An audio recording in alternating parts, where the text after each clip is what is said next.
सावयार का मासी हाशिम आर्मी से छुट्टी लेकर आया था। अभी वो अपनी बेगम आयशा के पास बैठा था। हाशिम, मैं एक बात सोच रही हूँ। क्या हुआ आयशा, आप परेशान क्यों हैं? हाशिम, अभी तक नवाज भाई को नहीं पता कि अब्बा जी आधी से ज्यादा जायदाद आपके नाम कर गए हैं। और बाहर खड़ा नवाज जो हाशिम से कुछ पैसे लेने आया था, ये सुनकर उसके अंदर आग जलने लगी थी। अब्बा, आप फिर से मेरे साथ नाइंसाफी कर गए हैं। नवाज के दिल में मजीद अपने बड़े भाई के लिए नफरत पैदा हुई थी। हाशिम, मेरा दिल कुछ दिनों से बहुत घबरा रहा है। क्या हम अपनी सारी जायदाद अपने बेटे जावियार के नाम लगा सकते हैं? बेगम, आप क्यों परेशान हो रही हैं?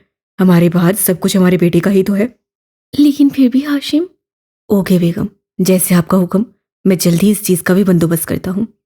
थैंक यू हाशिम, मेरी बात को समझने के लिए।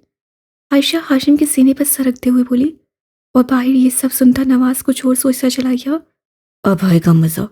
मैं अपने साथ की गई हर नाइंसाफी का बदला लूंगा। नहीं, नहीं चाचू, मुझे ना मारे, मुझे ना मारे। मैंने कुछ नहीं किया। नहीं, नहीं चाचू, नहीं, नहीं चाचू। साव्या नींद में ही बड़बड़ा रहा था। डरते डरते उसकी आंख खुली थी। माथे पे पसीना आया हुआ था। चाचू। साव्यार खौफ से इधर उधर देखने लगा, लेकिन कमरे में कोई नहीं था। क्यों इतना डरा सहमा रहता है साव्यार? बचपन में कभी हाशिम और आयशा सावर को कुलसूम के पास छोड़ जाते थे, या कभी नवाज को मौका मिलता हो तो वो अपनी नफरत अपने भाई से नफरत उस बेचारे मासूम बच्चे पे निकालता था। उसे मारता था, फिर डराता था कि खबरदार तुमने किसी को कुछ बताया, और वो मासूम बच्चा सहम जाता था। फिर जब कभी आयशा और हाशिम ने कहीं जाना होता, वो रोता था कि उसे भी साथ ले जाएं। हाशिम और आयशा अपने बेटे से बहुत प्यार करते थे। अचानक से भी साविया बीमार रहने लगा था।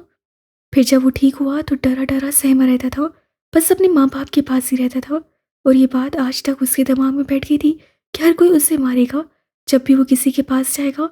और ये बात उस मासूम बच्चे के दिमाग पर पूरी तरह उतर गई थी, जिससे वो ऐसा हो गया था कि उसे किसी पर यकीन ही नहीं आता था।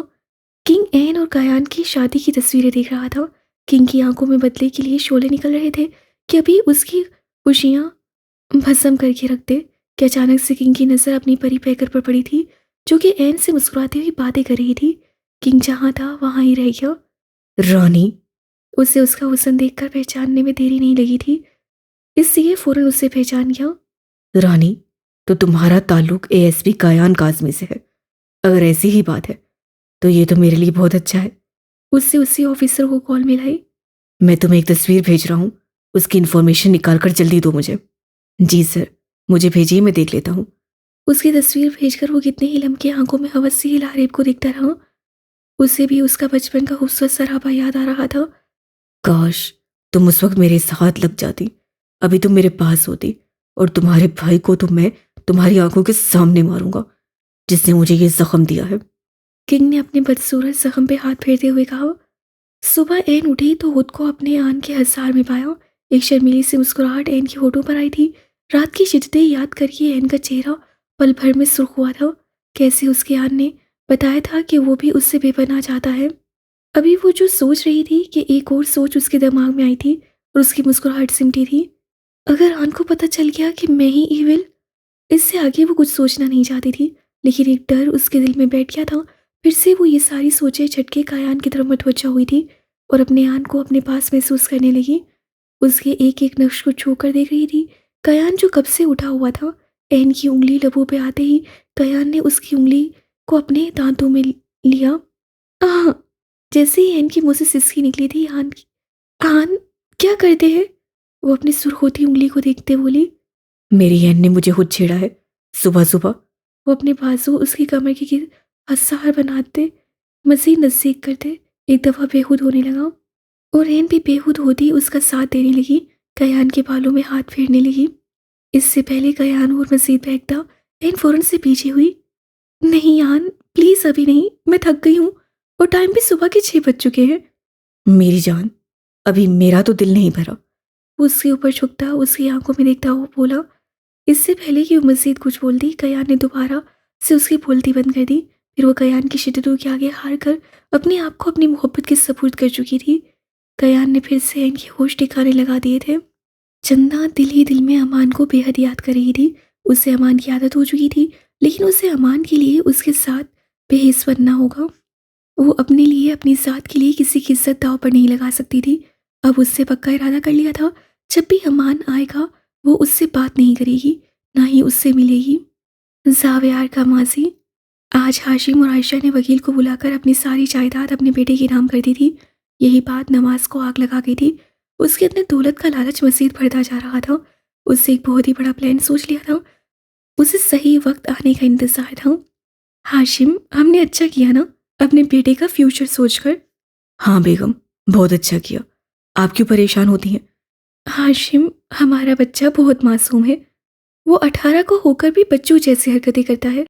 वो लोगों में उठता बैठता नहीं है, ना किसी से बात करता है, बस डरा डरा रहता है। अगर हमें कभी कुछ हो गया तो क्या वो दुनिया के सामने बोल पाएगा? बेगम, आप क्यों परेशान हो रही हैं? हमें कुछ नहीं होगा। हम हमेशा अपने बेटे के पास रहेंगे। लेकिन हाशिम, कुछ दिनों से मेरा दिल बहुत घबरा रहा है। हाशिम ने आयशा को अपने सार में लिया और उसका सर सीने से लगाया। कुछ नहीं होता बेगम, आप परेशान न हो। लेकिन आयशा के दिल में वहम आ गया था। जो वहम आते हैं कभी कभी वो सच भी होते हैं। दिन गुजरते जा रहे थे। हाशिम और आयशा अपनी दुनिया में मगन थे। उधर कुलसूम की तबीयत दिन ब दिन खराब होती जा रही थी। आयशा कुलसूम का ख्याल भी अच्छे से रखती थी। बेगम, आज आपको पता है ना, हमने पार्टी पे जाना है। वहां जाना हमारा बहुत ज़रूरी है। लेकिन हाशिम, सावियार को बुखार है। बेगम, हम कौन से सारी ज़िंदगी के लिए जा रहे हैं? 2-3 घंटों के बाद हम माजरत करके वापस आ जाएंगे। हमारे ऑफिसर्स को बुरा लगेगा, इसलिए हमें जाना होगा। ठीक है हाशिम, लेकिन फिर जल्दी वापस आ जाएंगे ना? जी जी बेगम, आपका हुक्म सर आंखों पे। आयशा और हाशिम तैयार हो चुके थे। सावियार बेटा, हम आपके पापा के साथ कहीं जा रहे हैं। हम 2 से 3 घंटे में वापस आ जाएंगे। आप अपना ख्याल रखोगे ना? जावियार को फिर से डर लगने लगा था। मामा, मुझे भी साथ ले जाए ना। जावियार बेटा, आपकी तबीयत ठीक नहीं है। वहां जाकर भी आपकी तबीयत ज़्यादा खराब होगी, तो फिर सारी कड़वी मेडिसिन खानी पड़ेगी ना आपको। नहीं मामा, मैं ठीक हूँ। बाबा का प्यारा बेटा, देखो आपको तो बहुत बुखार है ना, जल्दी आ जाएंगे ना? हाशिम ने सावियार के माथे पर भरोसा देते हुए कहा। ओके बाबा, लेकिन जल्दी आइएगा। आपको पता है ना, जावियार को डर लगता है। जी मेरी जान, आप मेडिसिन खाकर सो जाना। जब आप उठोगे तो हम आपके पास होंगे, पक्का वादा। फिर वो दोनों जावियार को मेडिसिन देकर चले गए थे और जावियार ने दूर तक अपने माँ बाप को देखा था और फिर वो मेडिसिन की सेहत से सो गया था। और जब आँख खुली तो एक कुरहम मचा हुआ था। घर में शोर की आवाज़ से उसकी आँख खुली थी। उससे उधर देखा था, लेकिन उसके माँ बाप उसके पास नहीं थे। फिर वो भागता हुआ बाहर आया था। बाहर हॉल में कुछ लोग जमा थे।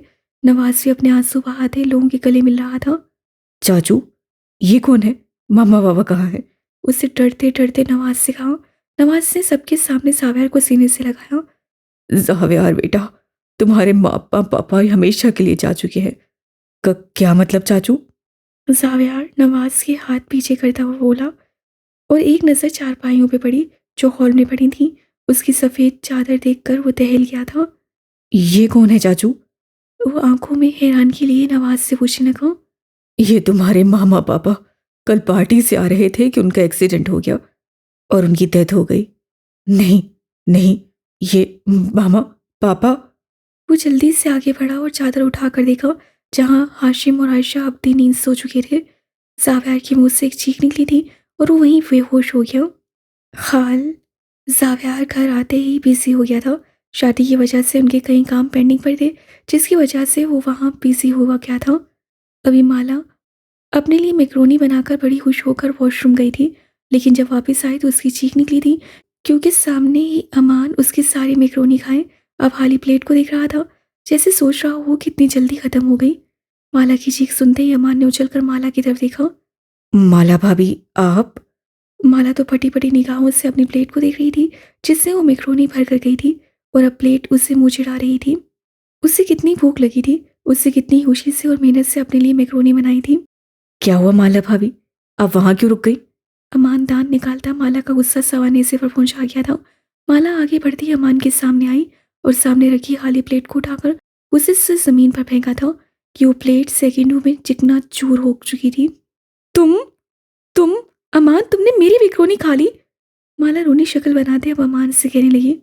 ओहो भाभी, ये आपकी मैक्रोनी थी, आपने बनाई थी, लेकिन मुझे भूख लगी तो मैं यहाँ आया और देखा कि सामने ही गरम गरम मैक्रोनी बनी हुई है। इसलिए सोचा आपको क्यों तंग करूं कुछ बनाने के लिए, और मैक्रोनी बने देख मेरा दिल ललचा गया, इससे खा गया। वो मासूम मुंह बनाते माला को हैरान कर गया कि कोई इतना भी मासूम हो सकता है। इतने तुम मासूम नहीं हो, तुम्हें तो मैं बताती हूँ। माला किचन में जाती वहां से रोटी बनाने वाला बेलन उठाती बाहर आई थी, और माला के हाथ में बेलन देख अमान फटी फटी आंखों से माला और एक नजर बेलन को देखने लगा। अब अमान आगे आगे था और माला उसके पीछे पीछे, और पूरे लॉन्च में अमान की चीखें थी। पूरे लॉन्च में दोनों ने उधम मचा दी थी। सोफे के कुशन नीचे पड़े थे, लेकिन अमान माला के हाथ नहीं आया था। तुम मेरे हाथ लगो चपड़गंजू, तुम्हें नहीं छोड़ूंगी। एक तो भूख की वजह से माला का बुरा हाल था, ऊपर से उसके हाथ नहीं आ रहा था। हे चपड़गंजू, अमान ने तो सकते में आकर अपना नाम सुना था। मैं तो इतना प्यारा हूँ भाभी। वो अपनी मार को भूलता अपना नाम सुनकर सकते में आ गया था। तुम्हारी तो मैं। माला फिर से उसके पीछे दौड़ी थी, लेकिन फिर भी अमान उसके हाथ नहीं आया था। अब थक हार कर दोनों सोफे पर बैठ गए थे। अमान उसके सामने सोफे पर बैठा था, लेकिन अब माला में हिम्मत नहीं थी कि वो अमान को उठकर मार सके। माला भाभी, आपने नाइंसाफी की है मेरे साथ। माला ने अपनी आंखें छोटी करके अमान को देखा। कौन सी नाइंसाफी? मैंने आपकी मैक्रोनी क्या खा ली, आपने पका पका कर वो भी हजम करवा दी। अब मेरे पेट से आवाजें आ रही हैं, कुछ खाने को दो। अमान ने अपने पेट पर हाथ फेरते हुए कहा। माला तो आंखें खोले उसकी बातें सुन रही थी। 10 मिनट पहले तो उसकी मैक्रोनी भरी प्लेट खा चुका था। आपको भी तो भूख लगी होगी ना? वो संजीदा लहजे में पूछने लगा तो माला ने झट से हाँ में सर हिलाया। अमान ने कॉल करके 2 लार्ज पिज़्ज़े ऑर्डर कर दिए थे, और थोड़ी ही देर में पूरे लॉन्च में अंधेरा था। सामने टीवी पर हॉरर मूवी लगी थी, और दोनों एक ही सोफे पर आलती पालती मारे पिज़्ज़ा खाने में मसरूफ थे। वो दोनों इतने मसरूफ थे मूवी देखने में कि दोनों को ही जावियार के आने का पता नहीं चला था, और जावियार दोनों को एक साथ पिज़्ज़ा खाते देख उन्हें आंखें खोले देखने लगा। भाभी और देवर आज साथ में थे, कोई ना कोई कांड तो जरूर किया होगा। क्या हो रहा है यहाँ? वो जरा गुस्से से बोला तो दोनों ही एक साथ चीख निकली थी। भाभी, अमान, दोनों ने एक दूसरे का नाम लिया था। बकवास बंद करो दोनों अपनी। जावियार ने लॉन्च की लाइट्स ऑन की थी। एक दफा फिर लॉन्च की हालत देखकर चकरा गया था। हर तरफ कुशन बिखरे हुए थे, कुर्सियां उल्टी हुई थी, और दोनों मजे से सामने रखे लार्ज पिज़्ज़ा को तकरीबन खत्म कर चुके थे। सावी, तुम? माला ने घबरा कर सावियार को देखा। ये क्या गन डाला हुआ है तुम लोगों ने? उठो, दोनों जल्दी से सारा लॉन्च साफ करो, मुझे यहाँ थोड़ा सा भी गन नजर ना आए, वरना तुम दोनों की खैर नहीं। माला और अमान ने एक दूसरे को देखा और फिर सावियार को देखा, जो उनको हुक्म देता कमरे में चला गया था। और लॉन्च में फिर से एक दफा माला और अमान की लड़ाई शुरू हो चुकी थी कि तुम्हारी वजह से सब हुआ है, और तुम्हारी वजह से सब हुआ है। उन दोनों ने लड़ते लड़ते काम भी किया था, और फिर लड़ते लड़ते दोनों ने सफाई भी कर दी थी। और अब सोफे पे बैठकर दोनों ने एक दूसरे को देखा, और दोनों के कह के लॉन्च में गूंजे थे। वैसे माला भाभी, अब इतनी भी बुरी नहीं है जितनी मैंने सोचा था, और तुम भी इतने बुरे नहीं हो जैसे मैंने सोचा था। चलो आज से हम फ्रेंड, ओके? दोनों ने एक दूसरे से हाथ मिलाए थे, जिसे देखता सावियार अमान से दिल के एक कोने में जेलसी महसूस कर रहा था। माला, उठकर ऊपर कमरे में आओ। जावियार की लहजे में दबा दबा गुस्सा था। जाएं भाभी जी, आपके शोहर का बुलावा आ गया है। उफ! माला उसे थप्पड़ मारते उठकर कमरे में चली गई। कमरे में कदम रखते ही जावियार, जो दरवाजे पर ही माला का इंतजार कर रहा था, माला के आते ही जावियार ने उसे खींचकर अपने आसार में लिया। माला घबरा गई थी। क्या कर रही थी नीचे? जावियार माला के बालों की लट को उसके कान के पीछे करते बोला। कुछ नहीं, कुछ नहीं, मैंने क्या करना था? पिज्जा खाकर तुम्हारे हुक्म पर सफाई की है, वो मुंह बनाते बोली। अच्छा, तो फिर कब मनाने का इरादा है मुझे? जावियार उसकी गर्दन से हिलाते हुए बोला। वो मैं कैसे मनाऊं? तुम तो मान गए हो ना? वो अटकती हुई बोली। नहीं, तुम्हें किसने कहा कि मैं मान गया हूं? तो फिर जैसा मैं चाहता हूं वैसे मनाओ। जावियार माला को पुरशोक निगाहों से देखते बोला। अच्छा, अभी तो छोड़ो ना, वो उसके हजार से निकलते कंफ्यूज होते बोली। जावियार ने माला को हजार से अलग किया। वो बेड पर जाकर बैठ गई। उसे अब जावियार के लिए कुछ स्पेशल करना था, ताकि वो जावी को मना सके कि जावी उसे और उसके बाप को माफ कर दे, लेकिन वो भी जावियार के इरादों से वाकिफ ना थी। उठ जाइए आन, कितना सोना है आपने, और मैंने आपके लिए नाश्ता बनाया है। एहन अपने बालों को ट्राई करते हुए कयान को उठाने लगी। एहन यार, इतनी जल्दी उठ गई? अपनी आंखें खोलता बोला। आन, दिन के 2 बज चुके हैं, आपको जल्दी लग रही है? वो तो फटी पड़ी थी। इतना टाइम हो गया है, हाला क्या सोचेंगी? वो तो पहली दफ़ा इतना लेट उठी थी, अब उसे शर्म आ रही थी। कयान उठकर उसके पीछे आकर खड़ा हो गया और अपने बाजू उसके पेट के गिर्द बांध दिए। तुम्हारी हाला को पता है, नई नई शादी हुई है तो रोमांस कर रहे होंगे। जबकि अहन तो अपने आन की बातों से सुर्ख हुई थी। आन पीछे हूँ, रात को वलीमे के लिए तैयार भी होना है। कयान ने उससे कंधे पर सर रखा। वलीमे से 3 दिन बाद हम हनीमून पर जाएंगे। हनीमून के नाम पर एकदम अहन का एक मुस्कुराता चेहरा परेशानी में तब्दील हुआ था, जो कि उससे कयान को महसूस नहीं होने दिया था। उसे अब कयान के साथ साथ अपना ईविल वाला काम भी संभालना था। ओके ओके आन, चले तैयार हो जाए, फिर नीचे चलते हैं, मुझे भूख लगी है। कयान ने भी उसके माथे पर बोसा दिया और फ्रेश होने चला गया। जावेयार का मासी। 5 दिन बाद जावेयार को होश आया था। उठते ही वो अपने माँ बाप को ढूंढने लगा था। चीख रहा था, चिल्ला रहा था, लेकिन जाने वाले कब वापस आते हैं। कुलसुम तो पहले ही बीमार थी, बहुत खाने पीने से खांसी थी। वो जावेयार का क्या ख्याल रखती। और नवाज तो अब सुन के पहाड़ तोड़ने थे उसने उस मासूम बच्चे पर। जावेयार अभी होश में आया ही था कि उसके पास माला आई। जावी, माला ने अपनी खूबसूरत आवाज़ से उसे पुकारा था। जावेयार ने अपनी सब आंखें उठाकर माला को देखा। माला ने आगे बढ़ते जावी के बहते आंसू साफ किए थे। तुम ना रो जावी, मैं तुम्हारी फ्रेंड हूं ना। वो ना जाने क्या मासूमाना बातें करती जा रही थी अपनी कज़न जावी से, जो चुप करवाने के लिए। वो भी तो पहली दफ़ा हिम्मत करती जावियार से बात करने आई थी। माला को जावियार का रोना अच्छा नहीं लग रहा था। वो भी तो अपने ताया और ताई से प्यार करती थी, उससे भी छोड़कर चले गए थे। जावियार के चेहरे पर हल्की सी मुस्कुराहट आई थी। फिर माला ने काम वाली को कहकर अपने लिए और सावी के लिए खाना मंगवाया था। अभी वो खाना खा ही रहे थे कि कमरे में नवाज आ गया। सावी को अपनी बेटी के साथ बेड पर बैठे खाना खाते देख वो गुस्सा हुआ था। माला जाओ अपने कमरे में, नवाज से गुस्से से कहा। माला ने डर कर जावियार को देखा और भागकर अपने कमरे में चली गई। जावियार ने सहम कर अपने चचा की तरफ देखा कि अब वो क्या उसके साथ सलूक करेंगे। बड़ा शौक है ना बेड पे बैठकर खाना खाने का। नवाज से खाना उसके सामने से उठाकर नीचे जमीन पर फेंका था। खाना और प्लेट दोनों अलग अलग जा गिरे थे। जावियार ने फटी फटी उन नम आंखों से नीचे गिरा खाना देखने लगा। उसे बहुत भूख लगी थी। 4 दिनों से उसे सही से खाना नहीं खाया था, सिर्फ हसवे जायका चखा था। चाचू, मुझे भूख लगी है, जावी मासूमियत से नवाज से कहने लगा। लेकिन उस सूरत के पुजारी को मासूम बच्चे की बात उससे क्या लेना देना। तुम्हारी औकात अब ऊपर बैठ के खाना खाने की नहीं, नीचे बैठकर खाना खाने की है। जावियार ने एक नजर सहम कर खाने को देखा, फिर नवाज को देखा और फिर रोने लगा। मामा पापा पास जाना है, मर गए तेरे माँ बाप, नवाज बेरहमी से कहता, बच्चे के दिल पर वार कर रहा था। चाचू, उससे कुछ कहना चाहो। कोई चाचू नहीं हूं मैं तुम्हारा। कल मैं तुम्हारे सामने एक पेपर लाकर रखूंगा, तुम्हें उन पर अपने साइन करने हैं। आई बात समझ में? जी जी, जावी डरते हुए इतना ही बोला था। मुझे भूख लगी है, कल जब पेपर साइन करोगे तब खाना मिलेगा, वरना नहीं मिलेगा। नवाज से कहकर कमरे से चला गया।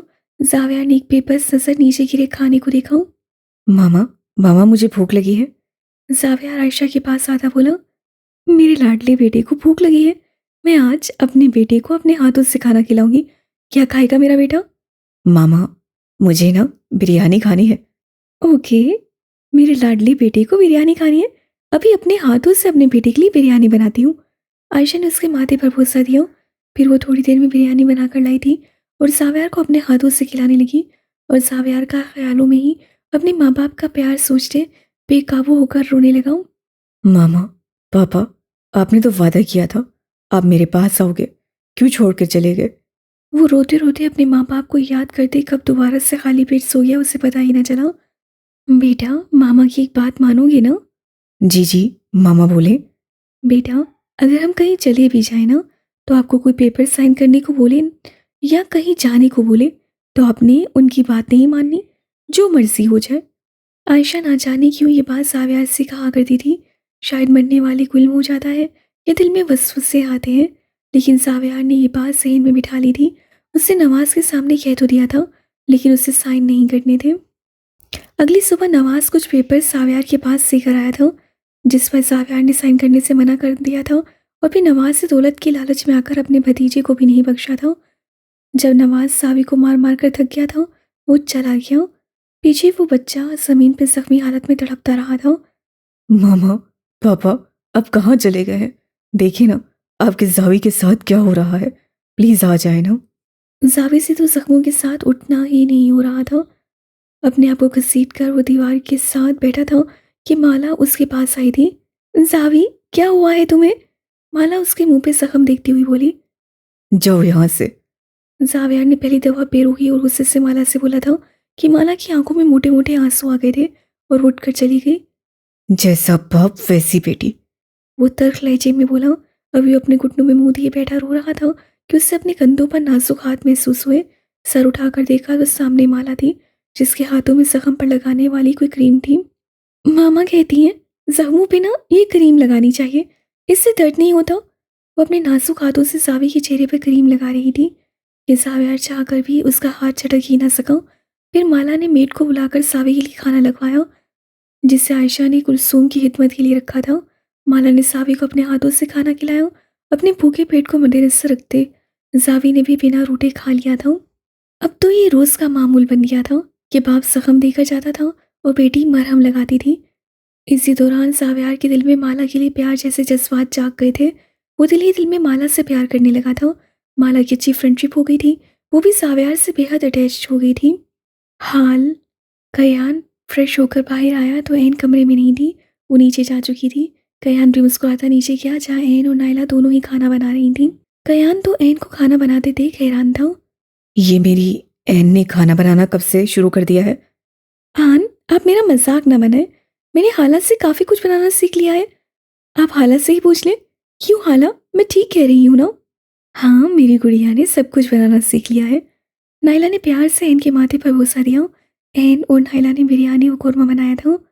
वाह वाह, मेरी एन के तो हाथों में बहुत जायका है। कयान ने खाना खाते ही एन की तारीफ की थी। हाँ, तो मैं मज़े का खाना बनाती हूँ ना? तो एन मुस्कुराते हुए कयान से कहने लगी। फिर वो नायला से हनीमून पर जाने की इजाज़त लेने लगे थे और उन्हें इजाज़त मिल भी गई थी। एन के कहने पर हनीमून जाने का प्लान उनका इटली का बना था, क्योंकि एन को वहाँ जाने का बहुत ज़्यादा शौक था। 3 दिन बाद जाने का प्लान बना था उनका और अब से वो तैयारी शुरू करने लगे थे। रात का वक्त था। अमान अभी अभी सोने के लिए लेटा था कि दरवाजे पर दस्तक हुई। उससे उठकर दरवाज़ा खोला तो सामने हिलारे हाथों में अपना भालू लिए उसे सीने से लगाए रोई रोई आंखें लिए अमान के सामने खड़ी थी।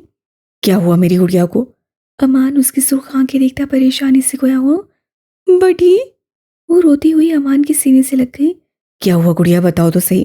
किसी ने कुछ कहा है क्या? नो बड़ी, किसी ने कुछ नहीं कहा। बड़ी, वो एंजल मेरी दोस्त है ना, मेरी फ्रेंड है ना।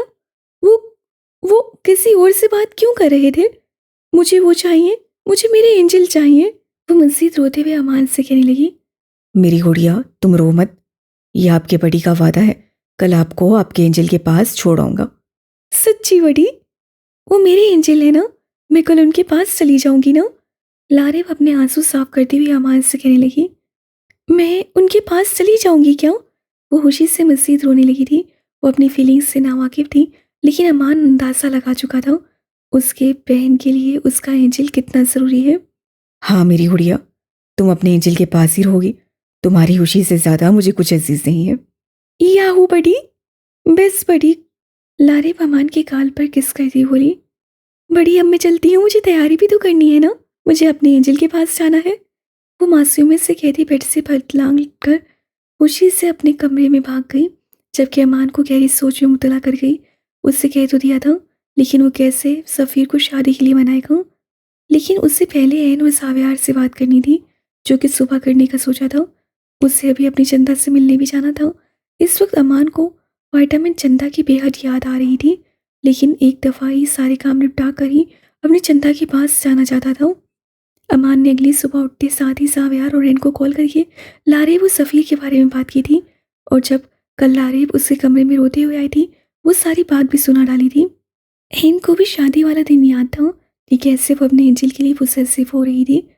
एन भी खुश थी कि चलो लारेब का निकाह भी हो जाएगा, चाहे जैसे मर्जी, लेकिन वो महफूज रहेगी, वो सफ़ीर शाह की इज्जत बनेगी, फिर वो खुद ही ठीक हो जाएगी। अस्सलाम वालेकुम। अमान, कैसे हैं आप? सफ़ीर अमान को हॉस्पिटल में देखकर हैरान हुआ था, अब उससे क्या करने आया है, लेकिन लारेब का सोचते वो खामोश हो गया। वालेकुम सलाम सफ़ीर, कैसे हो तुम? मैं ठीक हूँ। सफ़ीर मुस्कुराता हुआ अपनी चेयर पर बैठा। क्या लेंगे आप अमान? सफ़ीर ने मुस्कुराते हुए रस्मन पूछा। तुम्हें? अमान ने बेझिझक कह ही दिया। क्या मतलब? सफ़ीर नासमझी से अमान को देखने लगा। सफ़ीर, मैं सीधी सीधी बात करूंगा, बात घुमाने का मैं आदी नहीं हूँ। तुम्हें पता है मेरी बहन लारेब तुम्हें अपना एंजल मानती है। सफ़ीर बस इतना ही कह सका। अब वो हमेशा हमेशा के लिए अपने एंजल के पास जाना चाहती है, यानी तुम्हारे पास आना चाहती है। वो तुम्हें लाइक करती है। क्या मतलब? अमान, खुलकर बात करें आप। सफ़ीर तजस्सुस से खोया हुआ। आखिर ऐसी क्या बात थी जो अमान उससे करने आया था? तुम्हें मेरी बहन से निकाह करना होगा। जबकि सफ़ीर तो कुछ लम्हे बोल ही नहीं सका। ये आप क्या कह रहे हैं? अमान, दिमाग तो ठीक है ना आपका? वो मेरी पेशेंट है, वो भी पागल। मैं ऐसे कैसे शादी कर सकता हूँ? देखो सफ़ीर। अमान सफ़ीर के पागल बोलने पर अपने गुस्से पर काबू पाता बोला। नहीं अमान, आई एम सॉरी, लेकिन पहले आप अपनी बहन का इलाज करवाएं, फिर उसकी शादी कराइएगा। मैं कोई बलि का बकरा नहीं हूं कि जिसके साथ आप किसी का भी बांध देंगे। सफ़ीर भी गुस्से से अमान की बात काटता हुआ बोला। अमान ने अपनी जेब से पिस्टल निकाली थी। उसे पता था सफ़ीर प्यार की जुबान नहीं समझेगा। उसे अब अपने तरीके से समझाना था। उसे पता था उसका साला वैसे नहीं मानेगा। सफ़ीर का अनदेखता एकदम अपनी जगह जम गया। वो एक नज़र टेबल पर पड़ी पिस्टल को और एक अमान को देख रहा था। ऐसी बात नहीं थी कि वो पिस्टल से डरता था, लेकिन वो इन सब चीज़ों का आदी नहीं था। खून खराबे से उसे नफरत थी। अपने दोनों हाथों को कन पे रखते हुए वो सफ़ीर की जानिब झुका। मैं अपनी बहन की खुशियों के लिए कुछ भी कर सकता हूँ। तुम्हें मेरी बहन से निकाह करना होगा, और तुम करोगे, इनकार की कोई गुंजाइश नहीं रहती। सफ़ीर ने लब मेज कर अपना गुस्सा जब्त किया। यहाँ तुम्हारे बाप का राज नहीं है, अमान मलिक। सफ़ीर दबा दबा चीखा था। कि मैं तुम्हारी बहन से निकाह कर लूँ। सफ़ीर भी आपसे तुम पर आ गया था। वो कैसे बर्दाश्त करता? अभी तो उसका अपना करियर पड़ा था। अभी उससे शादी के बारे में सोचा भी नहीं था। वो भी एक पागल, एक बच्चे से शादी बिल्कुल भी नहीं। अमान ने अपनी गन उठाई और सफ़ीर पे तान दी। सफ़ीर गन को देखकर एक पल को डर गया था, लेकिन वो खुद को जल्दी संभाल गया। सफ़ीर शाह, मेरी बहन तुम्हें पसंद करती है, और तुम्हारा निकाह तो लारेब से ही होगा, वरना ये सारी गन की गोलियां तुम्हारे सीने में उतारने में एक पल नहीं लगाऊंगा। अमान अपने हाथों में गन घुमाते हुए सफ़ीर से कहने लगा। तुम्हारी बहन के साथ हमदर्दी मुझे महंगी पड़ेगी। अगर मैं ये बात जानता तो कभी तुम्हारी बहन की तरफ देखता भी नहीं। सफ़ीर का जब भी जवाब दे गया वो कर जाता। मैं भी देखता हूँ कैसे करवाते हो तुम मेरा निकाह अपनी बहन से। सफ़ीर उसके गन वाले हाथ को पीछे करता बोला। तैयार रहना फिर रात को। सफ़ीर शाह, दोबारा से मुलाकात होती है। मैं तो चाहता था कि आराम से ये काम निपट जाए, लेकिन तुम्हारा खून गर्म है।